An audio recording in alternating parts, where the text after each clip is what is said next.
Good morning to CITAM members. This is a great time that the Lord has given us. It is quite a while since we gathered in our various sanctuaries across the nation and indeed across the world. But on the 6th of July, the President announced that there can be a resumption of worship in our various places of worship for all religions. Later on, the Interfaith Council that was set up to look into these matters to do with the places of worship made further clarifications as to what is supposed to be done. Among the requirements that they asked us to follow as we get back to our places of worship was that the services will start on the 14th of July. So anytime after that, we could resume worship in our various places of worship. The other thing was that all the services would have to be a maximum of 60 minutes. Also, only 100 people would be allowed at any given time in the gathering for worship. And finally, there was the whole thing about the age, that people aged 13 and below and 58 and above were encouraged not to attend the service as at this first phase of the reopening.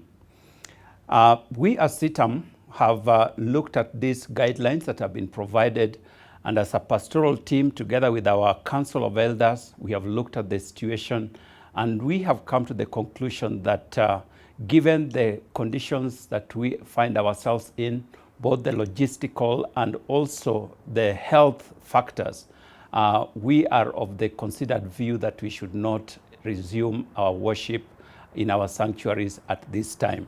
And so we are encouraging all our members to continue following us on our various media platforms through the CITAM broadcast service, whether on Hope TV, Hope FM, or CITAM Church Online, as we monitor the situation, and then we'll give further instructions as to how we should proceed.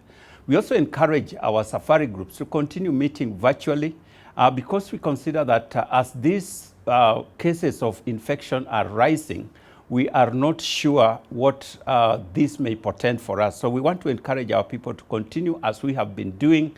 We know that we have been really waiting to get back, but perhaps this is not the time yet.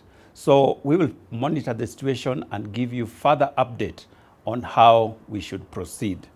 We want to ask all of us to take time to pray that God would intervene. Ultimately, it is God who will bring this pandemic to an end, and our God is able. So take time and pray so that this thing could end and we could get to normalcy, and we look forward to gathering one day in a great celebration in our various sanctuaries and assemblies across the country and across the globe. God bless you, and let's pray for this situation that we find ourselves in.